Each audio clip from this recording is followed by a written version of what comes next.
अस्सलाम वालेकुम। आज 3 अप्रैल 2026 है, दिन आज जुमातुल मुबारक का। मैं हूं मुर्तज़ा रॉय।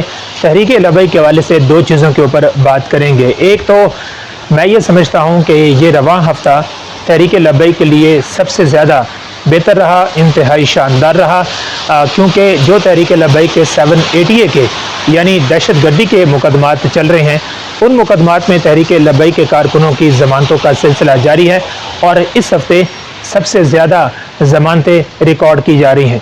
और एक और अच्छी चीज़ ये हुई है जिसके हवाले से हमने काफ़ी बात की है इससे पहले कि जो तहरीक लबैक के कारकुनान हैं उनके जो ज़मानती मचलके थे वो 5 लाख रुपए के थे, या उसकी मालियत के बराबर कोई और भी चीज़ आप उसको दे सकते थे, ज़मानती मचलकों के इवज़ में वो रख सकते थे। तो उस हवाले से अच्छी एक पेशरफ्त है। वकला की जो टीम है तहरीक लबैक की, उनकी तरफ से ये बताया गया कि अब 1 लाख रुपए में और 2 लाख रुपए में भी ज़मानती मचलके हो रहे हैं, और आप मोटरसाइकिल के एवज़ में या रिक्शे के एवज़ में या इस कीमत के बराबर कोई भी चीज़ के बदले में आप ज़मानती मचलका जो है वो दे सकते हैं। तो ये एक अच्छी डेवलपमेंट हुई है, यानी 5 लाख रुपए एक बहुत बड़ा बोझ साबित हो रहा था तहरीक लबैक के कारकुनान के हवाले से, जो पहले से मुश्किलात का शिकार थे, और वो 5 लाख रुपए का ज़मानती मचलका उनके लिए अरेंज करना बहुत मुश्किल हो रहा था। तो ये एक बहुत अच्छी डेवलपमेंट है। एक हफ्ते में मजमूई तौर पर 59 यानी 59 कारकुनान की ज़मानतें मंजूर हुई हैं, और बताया गया है कि इनमें से अक्सर जो कारकुनान हैं वो अपने घरों को भी चले गए हैं। बाज़ औक़ात होता ऐसे है कि ज़मानतें मंजूर हो जाती हैं, लेकिन ज़मानती मचलका अरेंज ना होने की वजह से वो कारकुनान अपने घरों को नहीं जा पाते हैं। इसमें एक और मुश्किल ये होती थी कि अब किसी की ज़मानत हो गई है, उसने ज़मानती मचलका भी अरेंज कर लिया, लेकिन जब उसे रिहा किया जाता था तो किसी और मुकदमे में उसकी गिरफ्तारी डाल के उसको दोबारा नई उसकी पेशी डाल दी जाती थी। और इस तरह के जो सीन है वो हमें अभी भी नज़र आ रहे हैं। आप अगर कल की पेशियां देखें, आप परसों की पेशियां देखें, आज की पेशियां देखें, तो उनमें भी आपको नज़र आएगा कि बहुत सारे लोगों की नई पेशियां डाल दी जाती हैं, तो उनको इसी तरह नए मुकदमात के अंदर फंसा दिया जाता है। तो मजमूई तौर पे 59 यानी कि 59 कारकुनान की इस हफ्ते ज़मानतें मंजूर की गई हैं।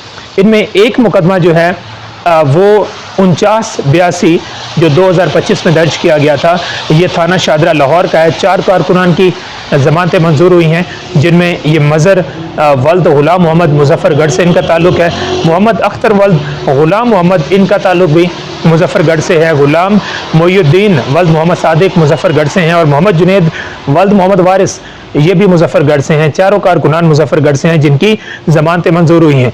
एक और FIR है जिसका नंबर है 4981, थाना शादरा लाहौर की ये FIR है, और इसमें 23 कारकुनान की ज़मानतें मंजूर हो चुकी हैं। अच्छा, इनके ऊपर जो दफ़ात थी वो 780A की 353 और इसके अलावा 395 थी।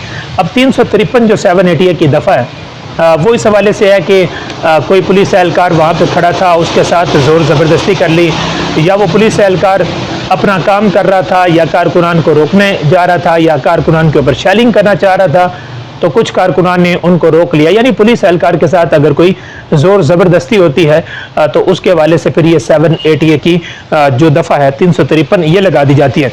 फिर 780A की 395 की जो दफ़ा है वो लगाई गई है, और इसमें भी इसी तरह ही होता है कि आप खौफ फैलाते हैं, किसी के ऊपर आप अटैक करते हैं, और अक्सर डकैती के दौरान भी ये दफ़ा लग जाती है। यानी अगर किसी जगह के ऊपर 5 से ज़ायद डाकुओं ने जाके डकैती की, वहाँ पे खौफ व हिरास फैलाया, तो उनके ऊपर भी ये 780A की जो दफ़ा है 395 ये लगा दी जाती है।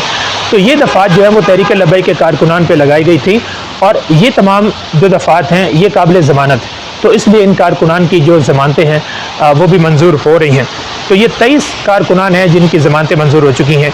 एक और FIR नंबर है 1956, ये थाना बादामी बाग लाहौर की है, और इस FIR में 18 कारकुनान की ज़मानतें मंजूर हो चुकी हैं। इनके ऊपर भी इसी तरह की जो दफ़ात थी वो लगाई गई थी। इसके अलावा एक और FIR है जिसका नंबर है 1957, थाना बादामी बाग की ये भी FIR है, और इसमें 11 कारकुनान की ज़मानतें मंजूर हो चुकी हैं। एक और FIR है 4983, इसका नंबर है, थाना शादरा लाहौर की है, और 3 कारकुनान की ज़मानतें इस दरख्वास्त में इस FIR में भी मंजूर हो चुकी हैं।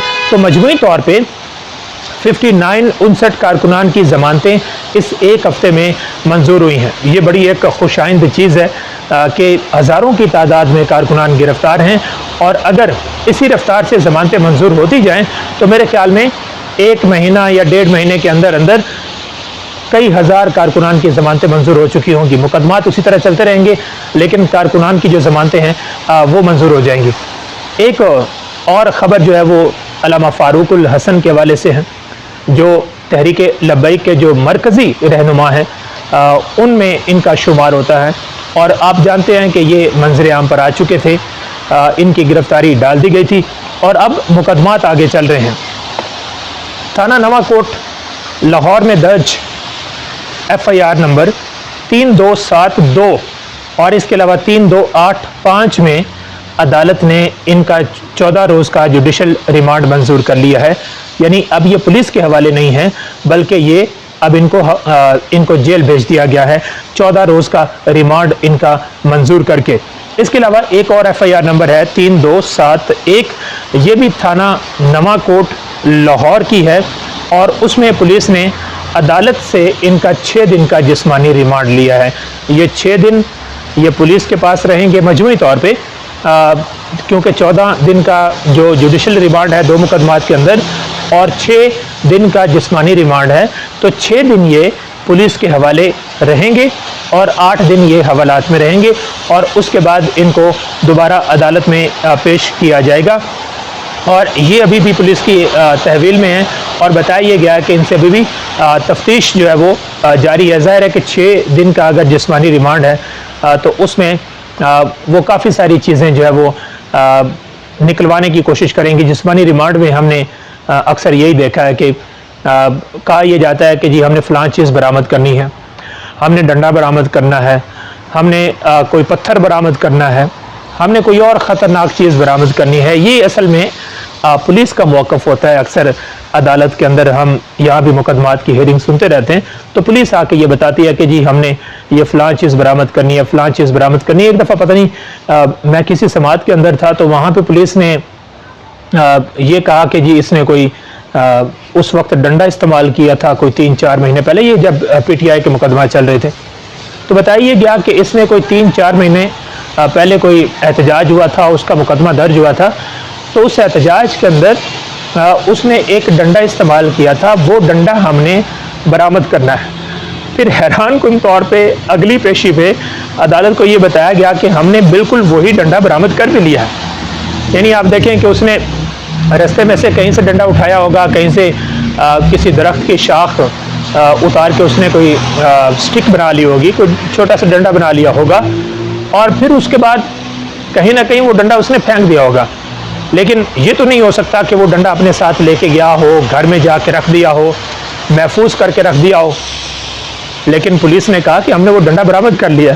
तो इसी तरह की अल्लामा फ़ारूकुल हसन साहब से भी अब काफ़ी सारी चीज़ें वो बरामद करने की कोशिश करेंगे, लेकिन उम्मीद अच्छी रखनी चाहिए कि क्योंकि जब अदालत के अंदर केस चल रहा है तो अदालत से कहीं ना कहीं कोई रिलीफ ज़रूर मिल जाएगा, और फिर हो सकता है कि आगे चल के अल्लामा फ़ारूकुल हसन की हमें ज़मानत भी होती हुई नज़र आए। उम्मीद है आपको ये वीडियो पसंद आई। अगली वीडियो में मिलते हैं, तब तक इजाज़त दीजिए। अल्लाह हाफ़िज़।